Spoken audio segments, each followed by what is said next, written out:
Pourquoi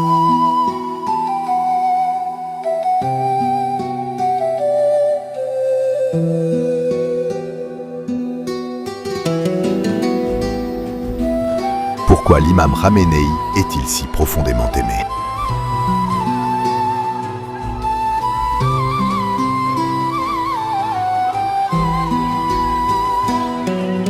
À chaque époque, Dieu met l'humanité à l'épreuve. Certaines périodes font naître de grands savants, d'autres de grands héros. Mais il est rare que le Très-Haut accorde à l'humanité une personnalité réunissant les deux.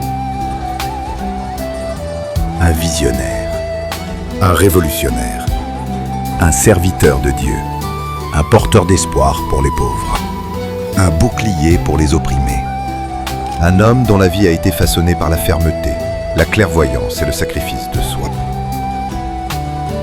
Si cette noble figure de notre époque demeure largement méconnue en Occident, cela a ses raisons. À l'instar des hommes justes qui l'ont précédé au cours de l'histoire, l'imam Khamenei a été calomnié par les médias de masse des oppresseurs, en particulier en Occident. Son mode de vie désintéressé a été déformé et sa personnalité diffamée de la manière la plus indigne.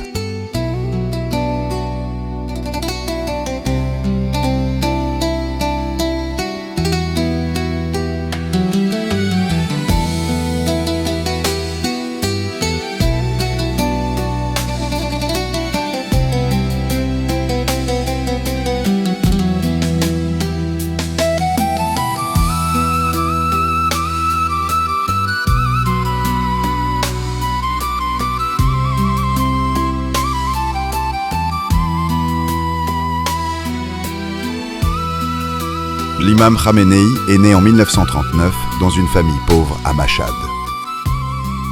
Son père était un savant humble, respecté par son entourage. La pauvreté et les difficultés étaient si grandes qu'il devait parfois vendre ses livres, ces mêmes livres que son père aimait tant, simplement pour acheter de la nourriture.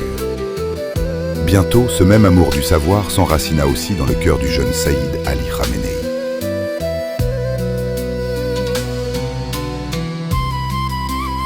Dans le même temps, c'est sa mère qui éveilla dans son cœur une fascination plus profonde.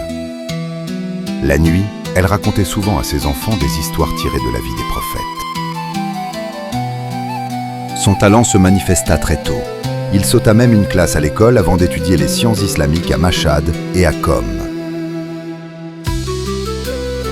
Malgré des perspectives prometteuses, il renonça à sa propre carrière pour s'occuper d'eux.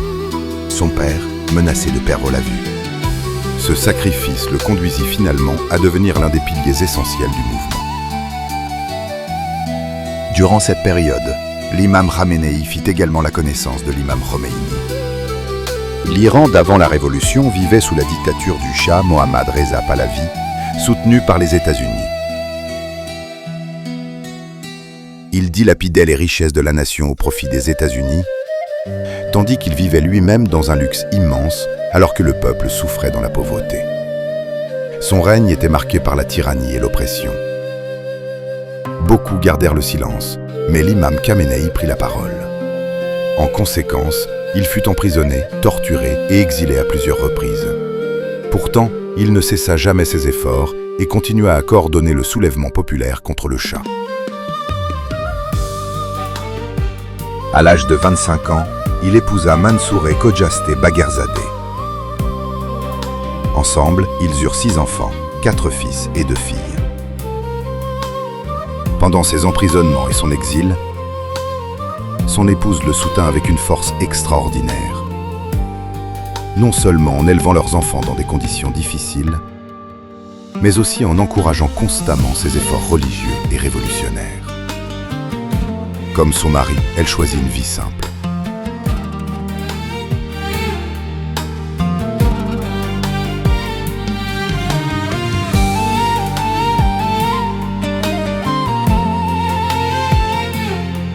En février 1979, il se produisit quelque chose qui ébranla le monde occidental.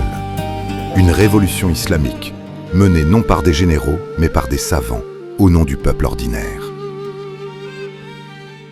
L'impossible en apparence devint réalité. la révolution islamique triompha de la puissance des États-Unis. Sous la direction de l'imam Khomeini, un peuple croyant en Dieu renversa le régime inhumain du Shah soutenu par les États-Unis. L'un des acteurs décisifs de cette victoire fut l'imam Khamenei. Après la Révolution, il se vit confier non seulement la fonction d'imam de la prière du vendredi à Téhéran, ainsi que diverses responsabilités en tant que représentant de l'imam Khomeini, mais en octobre 1981, il fut également élu président de la République islamique d'Iran avec une majorité écrasante. Cette élection fit suite à une grave tentative d'assassinat lors de laquelle Ali Khamenei échappa de peu à la mort, ce qui lui valut le titre de martyr vivant. L'explosion le blessa grièvement et paralysa définitivement sa main droite. Bien qu'il eût la possibilité de recevoir de meilleurs soins médicaux en Europe, il refusa, insistant pour n'être pas traité différemment des gens ordinaires de sa nation. Sa présidence fut marquée par la guerre en cours initiée par Saddam Hussein avec le soutien des États-Unis. Le président Khamenei se rendit personnellement sur la ligne de front pour renforcer le courage, l'intrépidité et la détermination du peuple. En juin 1989, l'imam Khomeini, premier dirigeant de la République islamique, retourna vers son créateur.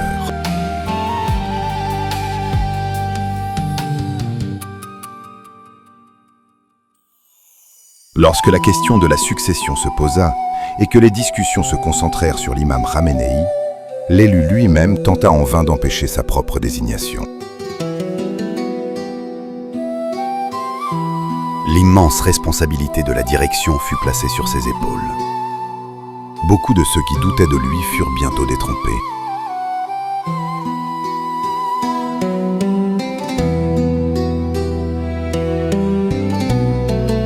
L'imam Khamenei remplit ce rôle de manière extraordinaire, inspirant le peuple et renforçant son amour envers lui pendant plus de 3 décennies.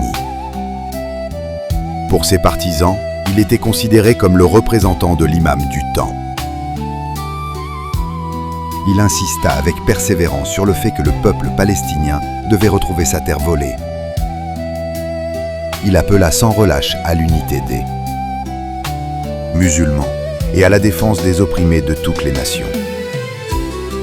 Il parla du rang élevé de la femme en islam, de l'importance de la cohésion familiale, ainsi que de la quête de justice et d'amour. Parallèlement à ses nombreuses responsabilités en coulisses, organiser et orienter les affaires de la nation et du monde musulman, il resta également très proche du public. Tout au long de l'année, il tint de nombreuses rencontres avec différents groupes de la société. Une telle proximité avec les gens ordinaires était chose rare dans le monde. Poètes et penseurs étaient aussi invités une fois par an. Ces rencontres étaient marquées non seulement par la spiritualité et une poésie profonde, mais aussi par la chaleur humaine et les rires.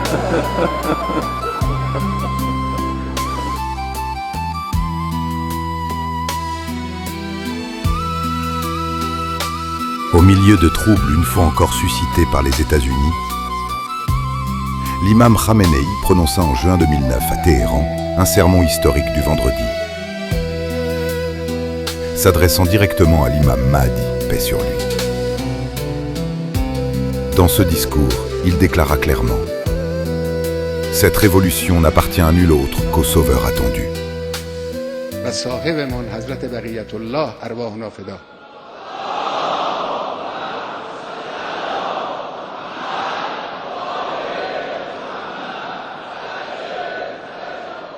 ای سید ما، ای مولای ما آنچه باید بکنیم انجام میدیم، آنچه باید گفت هم گفتیم و خواهیم گفت. من جان ناقابلی دارم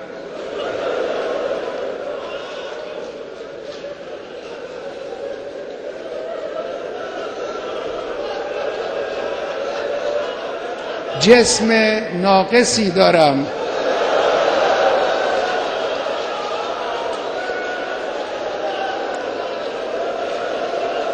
اندک آبرویی هم دارم که این را هم خود شما به ما دادید. همه اینها رو من کف دست گرفتم، در راه این انقلاب و در راه اسلام فدا خواهم کرد. اینها هم نثار شما باشه. سید ما، مولای ما، دعا کن برای ما.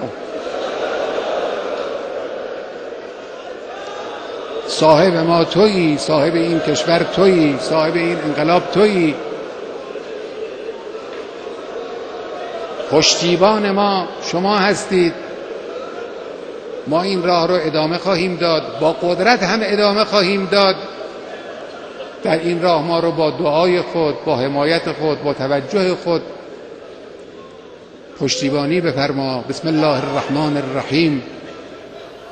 اذا جاء نصر الله والفتح ورأيت الناس يدخلون في دين الله افواجا فسبح بحمد ربك واستغفره انه كان توابا. السلام علیکم و رحمت الله و برکاته.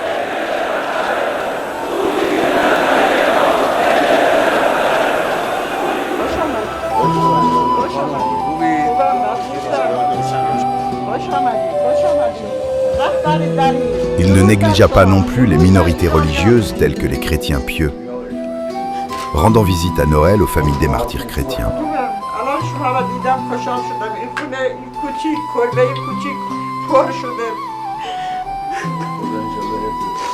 من خیلی خوشحال شدم آقا که شما تشریف آوردین خونه من.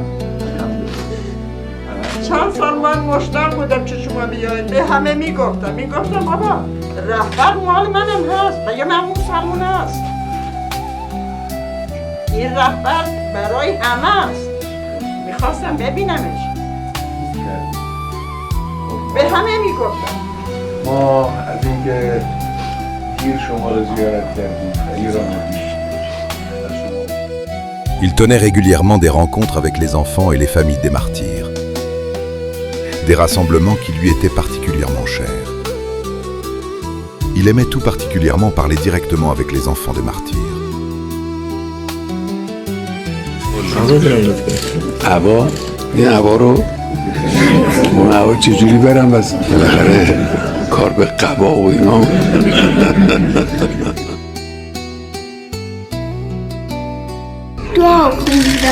دعا خوندیم بوی رو ناجا به این دعا خودم داد. زنده باشی. درساتم خوبه ماشاءالله. چه لباسه. یه انگشتر هم به شما چرا نشه میدیم؟ بله یه انگشتر بدیم برای آقای محمد امین. بده ببینم زیر دستت هست یا نه. خوبه؟ آره؟ خیلی. چی؟ چفیه؟ آقا این چفیه رو بده به این آقا. ماشاءالله لا قوة الا بالله. زنده باشی. اصفهانیه دیگه.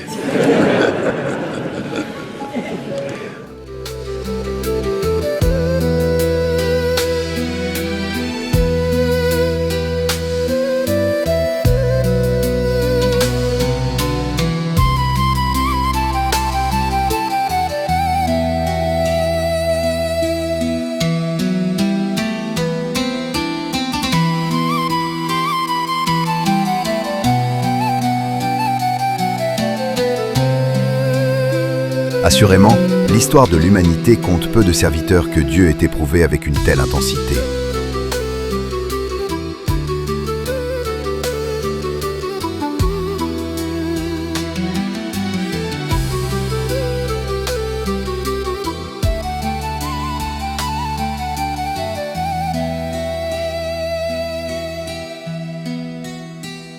Au fil des décennies, il vit nombre de ses proches retourner vers leur Créateur avant lui.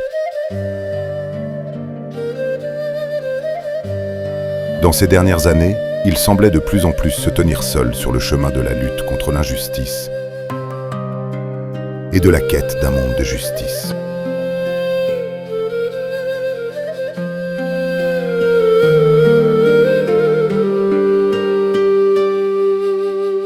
Contrairement à l'image déformée présentée en Occident, il n'y a guère eu dans l'histoire de l'humanité quelqu'un d'aussi largement aimé à travers le monde.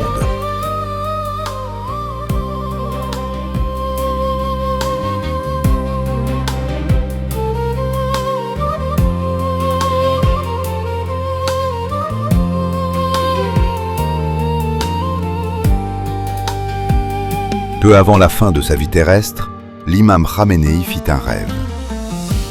Dans ce rêve, il priait en congrégation dans sa Houssaïnia. Mais il remarqua qu'il ne dirigeait pas la prière. Il s'approcha de celui qui la dirigeait et vit l'imam Mahdi, paix sur lui, qui lui dit « Ta mission est désormais accomplie. » L'imam Khamenei comprit alors. Son retour vers Allah était imminent. Depuis si longtemps, il aspirait au martyre. Et ce souhait fut alors exaucé.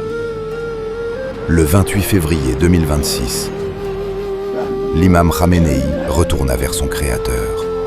Mais comment? Ce ne fut pas un martyre ordinaire. Il survint sur ordre de certains des dirigeants les plus maléfiques de notre temps. Quel honneur! Pendant plusieurs jours, des millions de personnes en Iran et dans de nombreux autres pays exprimèrent leur profond amour et leur attachement à cet inoubliable martyr. Il est d'autant plus tragique que beaucoup en Occident aient été privés, par des représentations médiatiques déformées et manipulées, de la possibilité de vraiment connaître cette personnalité extraordinaire et peut-être de la porter eux aussi dans leur cœur. Surtout à une époque où les modèles sincères, chaleureux et véritablement humains se font rares en Occident, cette perte pèse encore davantage, car ils n'ont guère eu l'occasion de rencontrer un homme qui incarnait un degré si exceptionnel d'humanité et qui montrait le véritable potentiel de l'âme humaine. Autant ceux qui ont perdu leur humanité ont pu se réjouir de sa mise à mort, autant ils doivent être déçus que, si Dieu le veut, son successeur poursuive le chemin de la justice et de l'humanité. Quel honneur pour un père que l'imam Mahdi, paix sur lui, ait également accepté son fils Mojtaba comme successeur.